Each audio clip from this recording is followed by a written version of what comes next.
Assalamualaikum dan salam sejahtera bersama saya Muhammad Dihya Sahlan dalam Berita Pagi Sabah edisi Sabtu 31 Julai 2021. Peningkatan kadar vaksinasi dalam kalangan penduduk perlu bagi membolehkan imuniti kelompok tercapai di Sabah. Menteri Kerajaan Tempatan dan Perumahan Negeri Datuk Seri Panglima Masidi Manjur berkata, ke arah itu bekalan vaksin yang cukup dan jadual penghantaran yang tidak terganggu perlu bagi mencapai sasaran tersebut. Menurut kenyataan Datuk Masidi, selain meningkatkan kadar vaksinasi, kunci melawan dan mengurus pandemik COVID-19 ialah pematuhan prosedur operasi standard. Kapasiti Jabatan Kesihatan Negeri Sabah untuk memberi vaksin sudah sampai ke tahap 50,000 dos sehari dan akan dipertingkat ke 60,000 dos sehari bergantung kepada stok vaksin. Jelasnya, kontak rapat sudah menjadi kumpulan tertinggi kes harian iaitu 60% semalam. Kerajaan negeri memberi kebenaran kepada semua syarikat dan industri di Sabah untuk membeli bekalan vaksin Pfizer, Sinovac dan AstraZeneca secara terus. Kebenaran itu termasuk menjalankan program imunisasi kepada pekerja di premis syarikat dan industri berkenaan yang dijadikan pusat pemberian vaksin PPV sementara. Menurut kenyataan Datuk Masidi, Jabatan Kesihatan Negeri Sabah pula akan membantu menguruskan klinik swasta untuk melaksanakan program imunisasi di premis atau ladang di syarikat dan industri berkaitan. Berdasarkan statistik vaksinasi negeri semalam, jumlah kumulatif fasa 1 dos pertama program imunisasi COVID-19 kebangsaan PICK kekal 67,164 orang, manakala kumulatif bagi fasa 1 dos kedua juga kekal sebanyak 58,575 orang. Bagi fasa 2 dos kedua, sebanyak 35,007 suntikan baharu dibuat menjadikan jumlah kumulatif sebanyak 721,377 orang. Bagi dos 2 fasa kedua pula, 2,049 suntikan baharu harian dibuat menjadikan jumlah kumulatif 329,466 orang. Jumlah pendaftaran penerima vaksin ialah 14,242 menjadikan jumlah kumulatif mendaftar 1,150,865 orang bersamaan 41.7%. Sementara itu, Sabah mencatatkan lonjakan jumlah kes baharu positif COVID-19 yang tertinggi tahun ini iaitu sebanyak 1,066 kes semalam, menjadikan jumlah kumulatif kini 83,686 kes. 6 kes kematian turut dicatatkan iaitu 3 di Beaufort dan masing-masing 1 kes di Sandakan, Kudat dan Pinampang. Menurut Datuk Masidi, daripada jumlah kes baharu yang dicatatkan, saringan kontak rapat masih penyumbang tertinggi iaitu sebanyak 640 kes.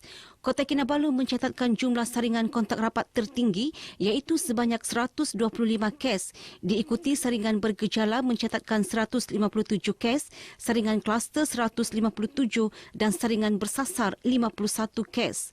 2 kluster baharu dilaporkan iaitu kluster Batu Dua Tawau dan kluster Jalan Gun Sapau Ranau, Kota Marudu. Kluster Batu Dua Tawau melibatkan perebakan jangkitan COVID-19 di tempat kerja iaitu kedai roti. Manakala kluster Gun Sapau Ranau, Kota Marudu dikategorikan sebagai kluster komuniti. Sementara itu, seramai 545 pesakit sembuh menjadikan jumlah kumulatif sembuh kini 76,450 orang.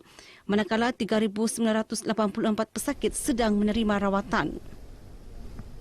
Sementara itu, kadar pematuhan penduduk terhadap prosedur operasi standard SOP Pelan Pemulihan Negara PPN Fasa 2 di negeri Sabah pada tahap 95.8% setakat semalam.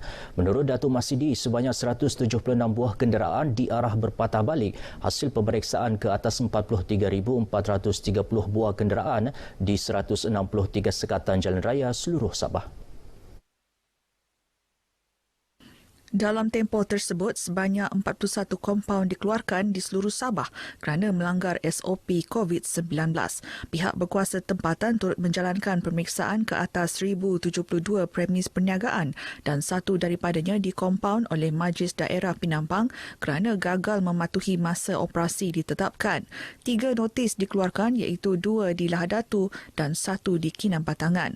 Dalam pada itu, rondaan agen basmi COVID-19 dan rondaan pemantauan pematuhan SOP peringkat komuniti oleh Angkatan Pertahanan Awam mengeluarkan satu notis amaran kepada premis perniagaan yang tidak mengikuti SOP hasil pemeriksaan ke atas 408 premis perniagaan.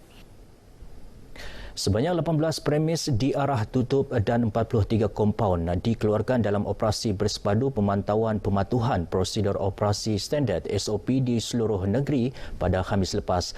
Ia menjadikan jumlah kompaun melalui operasi berkenaan meningkat kepada 9,449 keping.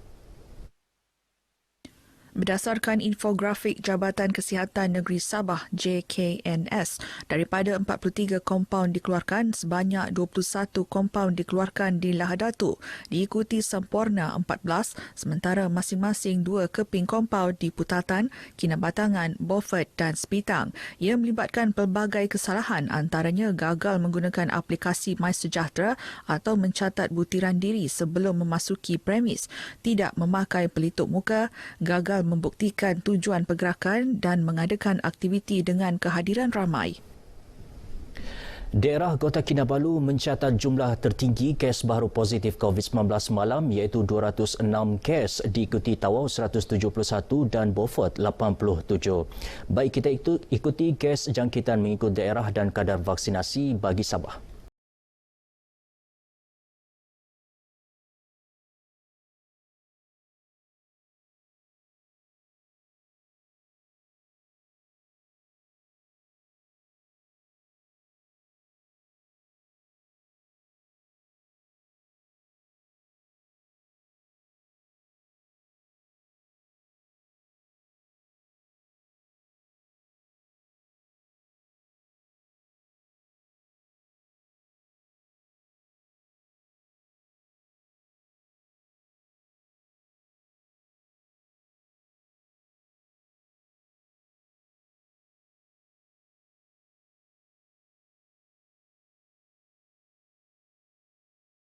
Usia 8 dan 6 bulan serta seorang ibu yang baru melahirkan anak lelaki berusia 4 bulan tidak menghalang golongan ibu untuk mendapatkan suntikan vaksin COVID-19. Mereka adalah Veronica Ganit, Nelwina Janil dan Christina Tati yang hadir pada hari pertama pembukaan Pusat Pemberian Vaksin PPV di Dewan Datuk Eloran Angin, Kampung Biar Tengah di Keningau. Menurut para ibu ini, mendapatkan suntikan vaksin COVID-19 penting bagi melindungi diri dan keluarga tersayang termasuk masyarakat sekeliling. Saya telah mengambil vaksin baru sejak okey jugalah. Tidak ada sampingan kesan apa-apa. Saya bersyukur pada hari ini saya menerima vaksin walaupun saya mengandung 8 bulan. Untuk melindungi keluarga dan untuk melindungi keluarga dan semua diri dan semua orang yang tersayang.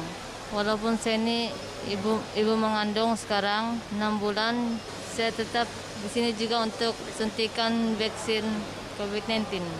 Lindung diri, lindung semua. Sebab saya ambil ini vaksin sebab saya baru beranakan, jadi susah juga kan kalau kita keluar begitu, jadi pulang di rumah ada budak kecil lagi kan. Jadi ini hari kena buka itu di sini, syukurlah jadi saya dapat juga ini vaksin.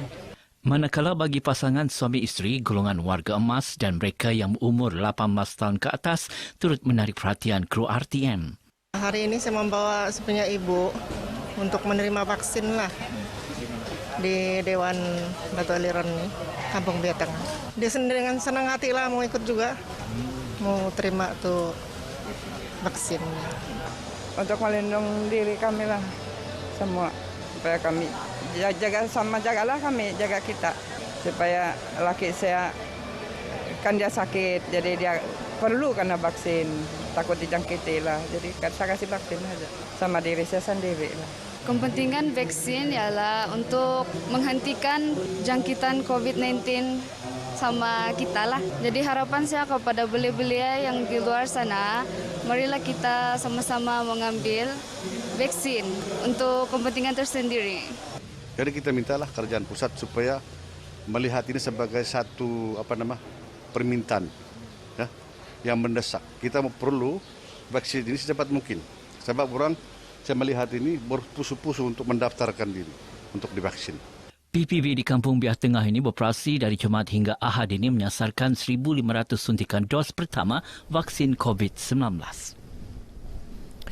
Ya, tiada jangkitan melibatkan varian Delta COVID-19 dilaporkan di daerah Keningau seperti yang tular dalam media sosial. Walau bagaimanapun, masyarakat diingatkan sentiasa mematuhi prosedur operasi standard SOP dalam membendung penularan virus itu termasuk individu yang telah melengkapkan kedua-dua dos vaksin. Tidak ada lagi Delta varian yang dilaporkan di daerah Keningau. Dan setakat ini kita sudah pun menghantar sampel-sampel dari keseluruhan kluster yang wujud di Keningau dan saya boleh sahkan buat masa ini belum ada lagi mana-mana sampel yang menunjukkan Delta positif. Pegawai Kesihatan Kawasan Keningau Dr. Muhammad Nur Haizam Ahmad Narawi berkata demikian kepada pemberita RTM di Keningau. Jelas Dr. Nur Haizam berikutan kes COVID-19 yang mendadak di daerah ini sehingga menyebabkan beberapa lokaliti dikenakan Perintah Kawalan Pergerakan diperketat PKPD disebabkan berpunca daripada jangkitan dari tempat kerja, sambutan perayaan baru-baru ini dan jangkitan komuniti. Polis menahan dua lelaki dipercayai memiliki dadah jenis syabu seberat 10.75 gram dalam op motosikal di kilometer 23 Jalan Beaufort Papar petang semalam. Ketika dihubungi RTM, Ketua Polis Daerah Beaufort DSP Yusof Zaki Mat Yaakob memberitahu kedua-dua suspek berumur 28 dan 35 tahun masing-masing mempunyai 5 dan 4 rekod jenayah lampau berkaitan dadah. Hasil ujian air kencing terhadap suspek mendapati kedua-duanya positif dadah jenis syabu. Kes disiasat di bawah Akta Dadah Berbahaya 1952. Baik, situasi semasa wabak denggi di Sabah. 4 kes baru dikesan semalam iaitu masing-masing satu di Lahadatu, Sandakan, Keningau dan Putatan. Ia menjadikan jumlah kumulatif penyakit bawaan nyamuk Aedes itu kini 1,000 kes. Berdasarkan infografik Jabatan Kesihatan Negeri Sabah, Kota Kinabalu masih mencatatkan kumulatif tertinggi iaitu 269 kes, diikuti Tawau 199, Lahadatu 104, Semporna 92 dan Sandakan 63 kes. Jumlah wabak denggi aktif di seluruh negeri kekal 2, melibatkan 2 lokaliti iaitu Sugiang Baru di Tenem dan Panji Hujung di Semporna. Wabak denggi di kedua-dua lokaliti terkawal. Angka korban akibat denggi kekal 3 kes. Sehubungan itu, orang ramai dinasihati mencari dan memusnahkan tempat pembiakan nyamuk Aedes di sekitar kediaman masing-masing. Baik, saudara, sekian berita pagi Sabah. Tepati janji temu vaksinasi anda. Lindung diri, lindung semua. Saya Muhammad Dihiya Sahlan. Assalamualaikum dan salam hormat. Di mana kesilapan kita sehingga kita diuji dengan musibah ini? Janganlah pentingkan diri sendiri, fikirlah demi negara tercinta. Marilah kita bergandingan bahu